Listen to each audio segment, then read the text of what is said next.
The staff had laughed at her. The manager had coldly told her to leave. A circle of rich, preening socialites had sneered in her face, tossing cruel jokes as if she were invisible. But then, the polished glass doors at the entrance slid open with a quiet hiss, and everything changed. He walked in like a force of nature, tall, confident, radiating the kind of power that made heads snap around involuntarily. His presence seemed to suck the air from the room. The workers who had just moments ago treated her like dirt suddenly froze, as if their lives depended on not making another wrong move. Isabella Hart could hardly breathe. She gripped the tiny shopping bag in her hands, feeling faint. Lucas Hart, her husband, the man she had quietly married a year ago in a private ceremony in Italy, far from the public eye. Not just any man, but the billionaire owner behind the entire Luminary Group, the sprawling empire that controlled luxury brands across fashion, tech, real estate, and yes, Jade Pavilion. She whispered his name under her breath, still half doubting her eyes, that Lucas's sharp gaze swept across the showroom like a blade. It took him half a second to locate her amidst the stunned crowd. His expression, hard and unyielding at first, softened the moment he laid eyes on her. The store manager, Carl Benson, went pale. His jaw opened and closed uselessly, a fish gasping for air. "Mr. Hart," Carl finally stammered, stumbling forward, bowing clumsily. "We didn't know you'd be visiting today." Lucas barely spared him a glance. He crossed the polished marble floor in 2 strides and reached Isabella, brushing a hand lightly against her cheek, as if reassuring himself that she was truly there, unharmed. "Are you all right?" he asked, voice low but commanding enough that the entire showroom heard. Isabella fought back the tears burning behind her eyes and nodded. "It's nothing," she said quickly. "Just a misunderstanding." Lucas's gaze sharpened again, flickering briefly over the assembled staff, lingering meaningfully on Iris Lane and Diana White.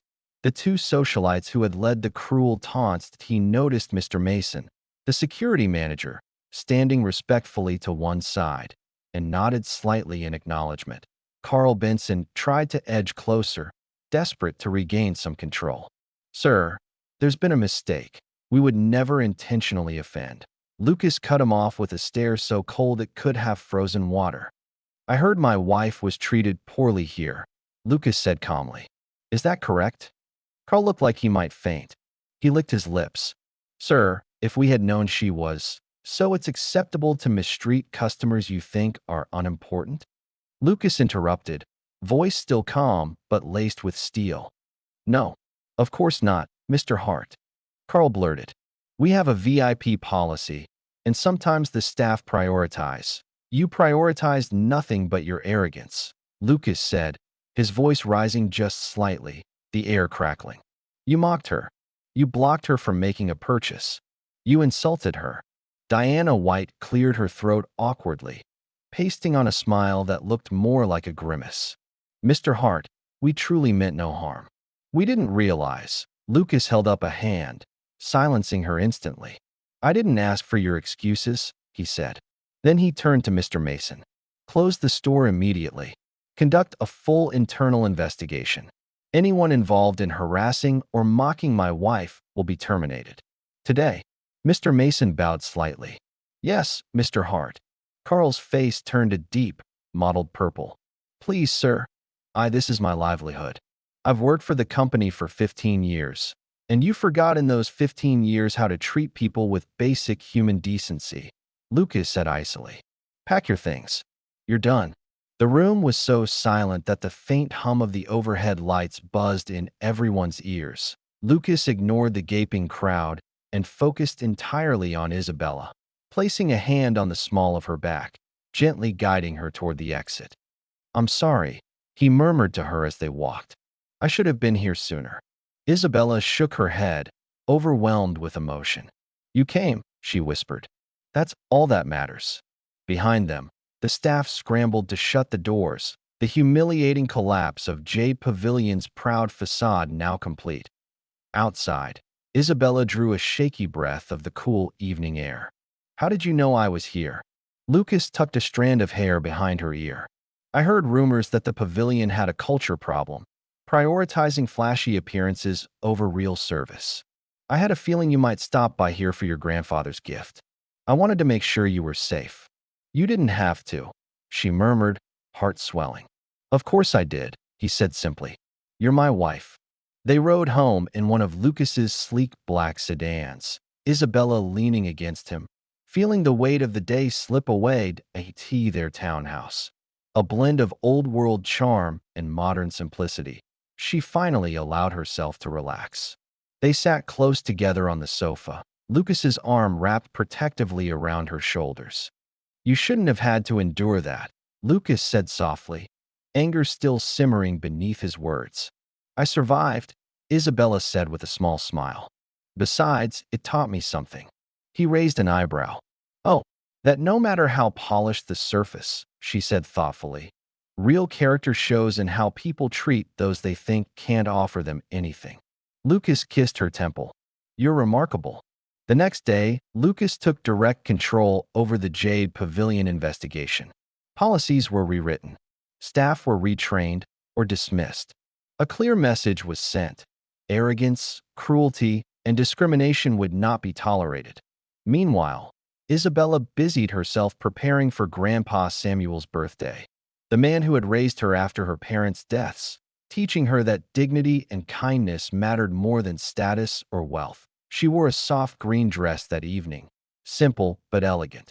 Grandpa Samuel beamed with pride as she fastened the bracelet around his wrist, the same bracelet she had nearly been denied by arrogant fools who had no idea who she really was. Lucas mingled easily with the guests, though his presence stirred more than a few whispers. The moment people realized who he was, and that Isabella was his wife, the tone of the evening subtly shifted. Among the crowd, Isabella spotted Iris Lane standing awkwardly by the punch table, trying very hard not to look at her. Later, as Isabella fetched napkins, she found herself cornered. Happy birthday to your grandfather, Iris said stiffly, avoiding eye contact. Isabella arched an eyebrow. Thank you.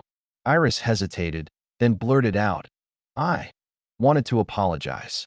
About what happened? Isabella said nothing, letting the silence stretch.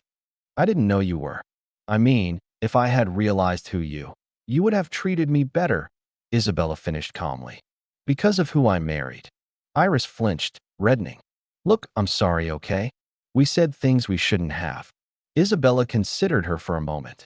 You should be sorry not because of who I am, but because kindness shouldn't depend on someone's bank account. Without waiting for a reply, she turned away, feeling lighter somehow.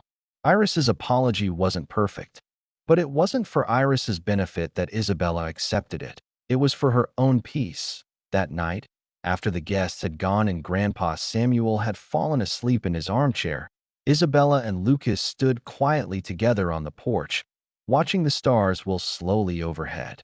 You did good today, Lucas said quietly. So did you, she murmured. He chuckled. Not every day I get to fire people and still feel righteous about it. She smiled up at him. Maybe we should go incognito more often. See the world through different eyes. Lucas leaned down, brushing a kiss against her forehead. Maybe, but no matter how people see you, you'll always be the most precious thing in the world to me. They stood there a long time, in the hush of the sleeping house, the heavy weight of the day falling away. For all the cruelty and arrogance they had witnessed, for all the injustices that still needed fixing, in that moment there was nothing but love and hope, and the quiet knowledge that they would face whatever came next. Together, tomorrow would bring new challenges. It always did, but tonight, they were home, and they were unbreakable.